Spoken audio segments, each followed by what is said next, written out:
If you're a mere peasant like me, you're probably pretty frustrated with architectural digest style home tours of like rich celebrity homes that are very much a fun spectacle, but also very tone deaf for the times we're living in. Because the likelihood that any of us watching these videos are ever gonna have anywhere near that amount of money, specifically to be able to put towards home design things like that, is highly unlikely. And while I do think there's a value to watching some sort of aspirational content, I don't know if 80s usual celebrity home tours are necessarily the place for that. Those videos are much more about the spectacle and showing like who's in the know and who has the best design style or who can afford to hire the best designer. But us normal people need some inspiration for how to just like not make our homes suck, which like praise the design gods.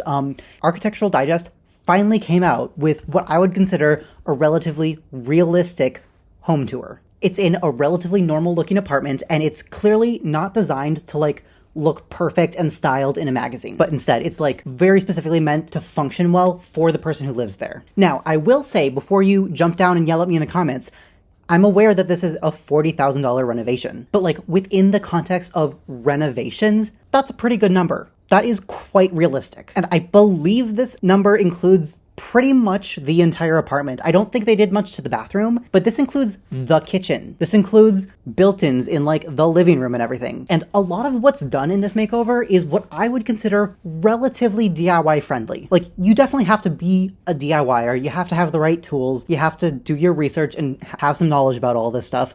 But if you feel comfortable with power tools, this stuff is doable. So if you're new here, my name is Medora Kia, and I make videos about actually realistic home design for the average person. And if you're wondering what this giant box on my bed behind me is, no you're not. It's definitely not some curtains from a very popular brand that I may or may not have started to work with, but just as like an unofficial little review so far, I already love them. And I do have an affiliate link and promo code down below for, I believe it's like 20-something% off. It's a lot. And especially when you're buying expensive custom curtains, that 20-something% adds up. So if you're in the market for custom curtains, please use the link below because it will save you so much money. And now, without further ado, let's get into the best realistic apartment makeover I have ever seen on Architectural Digest's channel. Okay, so this video is called How an Architect Filled a 340 square foot New York City studio apartment with Hidden Storage. Architectural Digest. Okay, so this guy worked with Andrew Magnus, who is an architect, and I do love that at some point they mentioned that they met because of local gay community, which is just not a story you hear very often, and so it warms my heart. But let's look at the apartment. Okay, so right away, right off the bat, I am noticing that I'm not noticing much, and the reason I specifically bring that up is because it's a common design rule that the best design doesn't look designed. It doesn't look like some big, fancy, showy, flashy thing. It doesn't look like it's trying too hard. It's just functional and beautiful, and more than anything, it just feels right. And I really feel like that is what they've accomplished here. So, major props for that. Now, I will say, it doesn't necessarily look like the kind of space where this person spent $40,000 on a renovation. But the only reason I say that is because the renovation details that they chose to do are not the flashy types of renovation things. There's nothing particularly trendy. There's nothing particularly like high fashion about the design of this space. But as we'll get into with all the details of how this space works, you can see where all of that money went. He mentions how he really wanted to have an architect specifically so that he could have an actual conversation with an actual human who like actually knows what they're talking about, specifically so they could talk about the little details of his life and like how he lives his life and how he lives in his space. And this is why you hire someone else to help you, because figuring this stuff out on your own is really hard. Even for me, like, there's so much stuff that goes into designing a really well-designed space, specifically a home, and someone who, like, knows how to ask you questions about how you live in your space is going to be a massive help. So even if you can't afford to hire a designer, I would definitely recommend having, like, your best friend or a family member or something like that coming into your home and being like, do you really need that? Or walk me through every single detail of how you wake up in the morning. And, like, what's bad about it? What's good about it? What could be improved? What could be changed or made more pleasant? Stuff like that. I love how the interviewer asked, so how did you become friends? And they laughed and said that's a dangerous question. I'm just gonna say, I have no idea what the situation is, but I wouldn't be surprised if they like met on Grindr or something, because that feels very gay New York to me. It's really interesting seeing all of these different spaces, and I'm noticing so many little details that feel pulled directly from tiny house design and like sailboat design and just in general small spaces, van life, stuff like that. Like having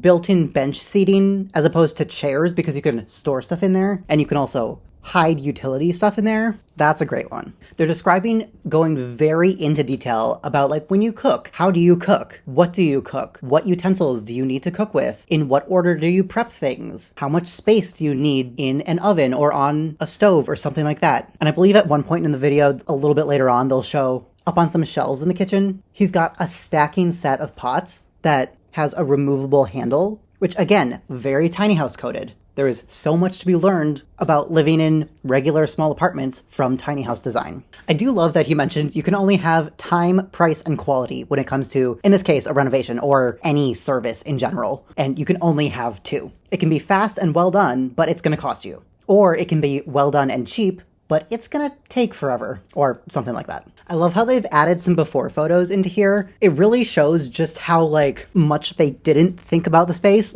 I guess this would work for some people. Like if you're mostly reheating stuff and you don't need to cook things, sure, this could work for someone, but based on the changes he made, I'm assuming he actually likes to cook a little bit. So yeah, this kitchen would not have worked for him. I forgot that he mentioned that one of his friends has a houseboat, and so he was using that as inspiration. That makes so much sense. I don't know how much they talk about it, but I love the addition of this wooden upper cabinet. Usually I prefer wood as bottom cabinets rather than an upper cabinet, but I love bringing in this natural wood. I do kind of wish that they went all the way instead of having some open shelving there, but I think he talks about liking the look of like dry goods, pantry goods out in jars or something like that. I do really love if you're able to have a cabinet above a sink with a built-in dish rack that drains directly into your sink. That is so functional and so much prettier because you don't have to have like an ugly plastic dish rack just out on your counter. And it also saves so much time because your dishes can just dry in place.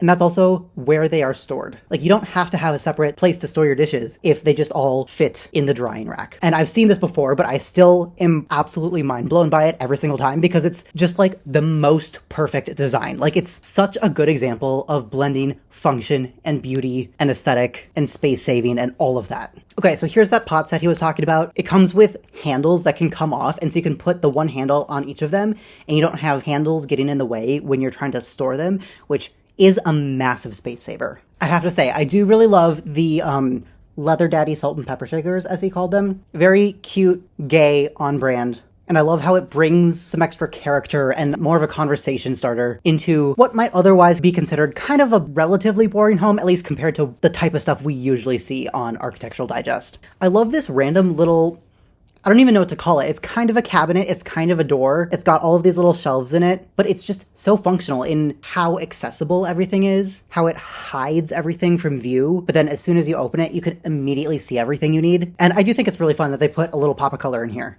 This is one of those little things that would be so DIY friendly. Like this is literally just some plywood, some 1x2s, and maybe some 1x4s, and a few hinges. Like you would need some sort of saw, a drill and impact driver, and a pocket hole set, and that is it. And some way to paint it, obviously, but something like this could be so doable as long as you have like the most basic understanding of power tools. And I also love that this is the type of thing that could very easily be fit to any space. I've also seen a lot of little pantry drawer type things that instead of folding out like this, they pull out. And actually, I think this one is more functional because a lot of the pull out ones, sometimes you have hard times accessing the stuff in there and they can be kind of complicated, especially in a small space. But I love how this just swings out into an open area that otherwise isn't getting used. I love how he talks about in styling the windows, he decided to find things that are see-through. So like this clear glass head, the plant stand is a clear acrylic because he really wanted to focus on these windows as an architectural feature. Okay, my one gripe is that he said that anything that's mirrored will make a small space feel bigger. So he got a mirrored rock.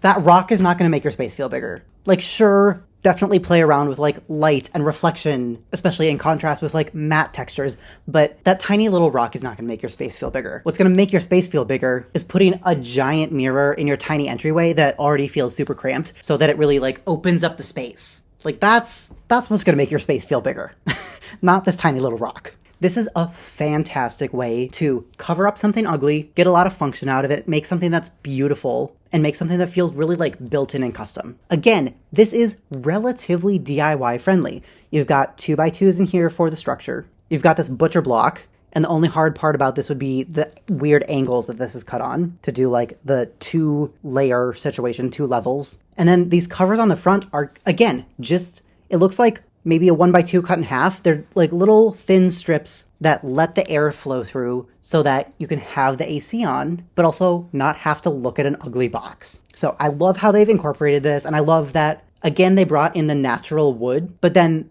I'm assuming they used a much cheaper wood for the rest of this build, which is why those front grate thingies that you can take off are painted white. And I'm assuming it's the same white that they painted the walls, so that it just like helps everything blend in together. So smart. I love it. I love how he's covered the TV in just like a pretty piece of fabric. It's so simple. I've seen people do this with their computers too. I feel like if you can't afford a frame TV, or if you can't afford to like get a giant cabinet to put your TV in, or if you just want like a really simple solution, this is your solution. It looks like art on the wall as long as it's all like straight and nice and lined up. And it just, again, functional, beautiful. Sometimes the simplest solutions are the best ones. Okay, this is also making a lot of sense because he said he reached out to a camper van company to do a lot of this and to plan a lot of this out. And one detail that I really like is that he said that he couldn't afford the table at first. Like, they had this storage slot made for the table, but he just couldn't afford to get this table made at first, which again, this would be a relatively easy DIY. But I'm sure there's a lot of like complicated math into making sure that everything fit just so, and that it actually fit into the space, and that it actually like was able to raise up to the heights he wanted, and all of that. But, as you'll see in a second, I love how this table can both be a dining table and, as he said, a sewing table for this bench seating, this little dining nook area, but it can also be a coffee table because the legs shorten so that the height of the table is coffee table height. So, big fan of that. He said, my theory is that if it's a white canvas, I can add and subtract to it as much as I want. And I think in a lot of ways, that's a very good philosophy. As long as you have white walls and some really pretty wood, and all of your wood tones like match undertones, you can really get away with a lot in terms of color and shapes and mixing fun, new, modern, funky things with some like older, thrifted things that you're like working on updating. But overall, it still feels like a cohesive space. One tip he said that I really love is that he went to Room and Board, and now granted, only do this if you're actually planning on buying from Room and Board. Their couches are much more of an investment than, say, IKEA. But this is a great thing to do anywhere. He said he went to Room and Board and laid on every single couch. And that is such a good idea because actually I did this recently when I went to IKEA. I saw a couple different couches in their as-is section, and one of them was possibly the most uncomfortable couch I've ever sat in. And then one of them was surprisingly good. Like, it had really nice back support, and I love it. And I will link it up here, pop a picture, or link it somewhere or something. And it's amazing how much of a difference sitting in a couch makes, because you can look at all the pretty stuff you want online, but if it's not comfortable, it's not comfortable and you're gonna hate it. So always recommend sitting on something, especially if it's something that you are going to sit on for a long time. He's talking about all the art he has in his home, and a lot of it's made by like his artist friends. And he said, that's the kind of love I want to have in my home. And that's so cute. And like also very much my own philosophy. I have a lot of art by friends, past partners, art that I've made, stuff like that. And just like also just random objects like these denim shorts that are framed. I love it. I do love that the Murphy bed doesn't just look like an awkward cabinet on a wall, and that it actually looks like it's just part of this bigger built-in thing to the wall. I love how it goes all the way to the ceiling, and then there's this extra like nightstand thingy that looks built in again, because there's something very unnatural about having a mattress-sized cabinet just like randomly against the wall, but if you can make it look built in, that's the trick. He did mention that a lot of the off-the-rack stuff was more expensive than getting it custom built, so this probably depends on where you live and what's available to you, but like, don't automatically assume that getting things custom built is going to be more expensive than buying them online, because that might not be true. So this is very interesting. His office is in this tiny little closet. It looks very cramped from someone who really loves elbow room. but it seems to work for him. I do love how having his office in this little closet really, as he says, contains all of his like little clutter and knickknacks and stuff. And anytime we can contain the clutter, I love that. Now, I wouldn't necessarily consider these things clutter because they're clearly sentimental things that mean a lot to him that he wants to have out on display that bring him joy. But like visually being able to contain all of that is a big win in my book. I'm always down for some cable management, some cord organization, anything that can, again, contain the visual clutter. I don't think he talks about this at all, but I really love this little stepladder he has kind of just in his entryway. It's a very slim profile, it's white so it just blends into the walls, and it's very simple so it doesn't stand out. It stands out to me because I'm a design nerd, but it doesn't stand out like visually. So that's a really neat way of having a ladder exist in your space, especially if you need it in like a kitchen or something. Getting something that isn't in the way physically or isn't in the way visually. Something that'll just like blend into the wall. Such a good choice. I love how they touched on this and they showed the bathroom too. Like you said, bathrooms are expensive to renovate. And now granted, I do think it wouldn't have cost that much to like do a couple little updates in here. Like what I would recommend, first, get a new shower curtain. We got to get rid of those grommets. Second, swap out the light. That light fixture is not doing anyone any good. And third, I personally don't like the color, although he does, so I guess keep that. I guess I would say swap out the sink vanity. Like that's really the one thing that makes this whole space feel very dated. If you just got like a modern floating vanity, that would instantly update this whole entire space. So those would be my recommendations in that order. The architect is talking about how a lot of times a renovation is much more about how it impacts someone's life and less about how fancy it is. And I think it's very obvious in the end product of this renovation that that's what his goal was and that he accomplished his goal and he did it very well. And honestly, that's a big part of like why I love design and why I love helping people with their spaces, because it's never the kind of stuff that's going to be featured on the cover of some magazine, right? But it's stuff that is genuinely impacting people's lives. So with that in mind, if you'd like to work with me one-on-one, go to medorakia.com. If that's a bit out of reach, but you still want some live design help from me, join my Patreon for live community calls at patreon.com/medorakia. If you want to win a makeover while I go on tour this summer, the link will be down below. And if you enjoyed this video, make sure to like, comment, and subscribe and do all the YouTube-y things to tell the algorithm to show you more of my videos. And with that, I hope you are drinking water and watching out for your neighbors.